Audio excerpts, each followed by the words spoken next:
I have a confession to make. Back when I was in college, I used to hang out with a blonde-haired, blue-eyed, all-American golden boy Adonis named Dean. Now, I did not particularly like Dean, but he made it really easy for me to hook up with girls. All I had to do is stand next to Dean at a party, and they would bump into him, and I would say hello, and it was great. But Dean had this dark side.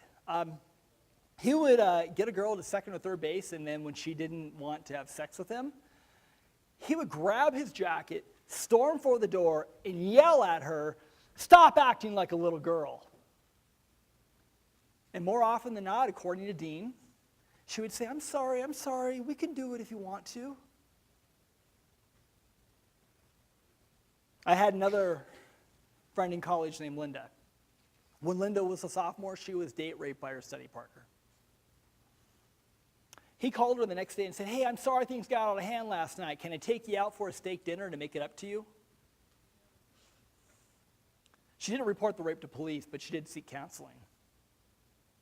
A year later, I met Linda, and we became really great friends. 2 weeks later, she started to date my best friend, Mark. And it was like I had my two best friends with me wherever I went. It was awesome. We were in the journalism program together, and one night, Linda and I were pasting up the college newspaper. It was like 2 or 3 in the morning, and I was complaining of how I hadn't been laid in like 6 months, and I was telling her, I got this friend named Dean, and he does this crap to women where he yells at them, and they actually have sex with him afterwards. I mean, what's up with that? I mean, why do women fall for that crap, Linda? She doesn't say anything. And I look up at her, and her face has turned completely white. She says, "Derek, how good of friends are you with Dean?" I'm going to say, "Not very. He's just a wingman, somebody to hang out with on a Friday night." She goes, "Derek, Dean's the guy who raped me."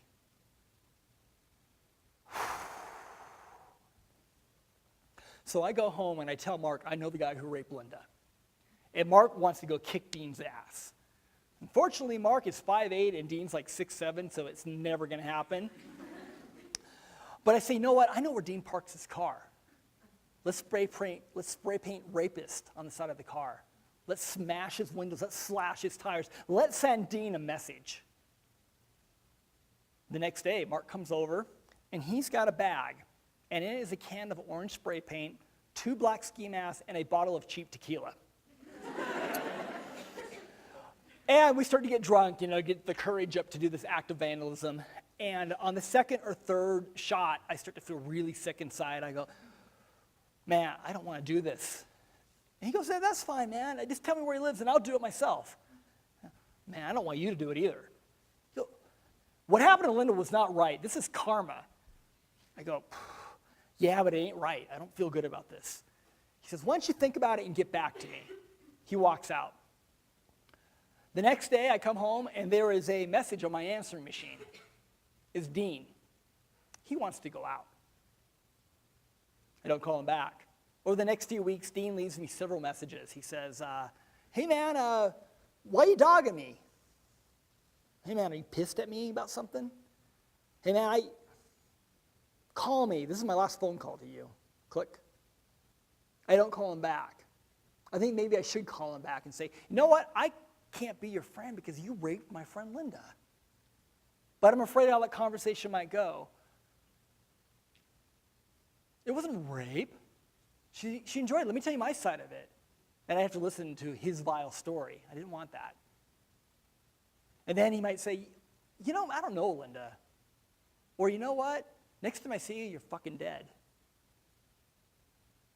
So a couple weeks go by, and it's towards the end of the semester, and we're all going to be going home for break.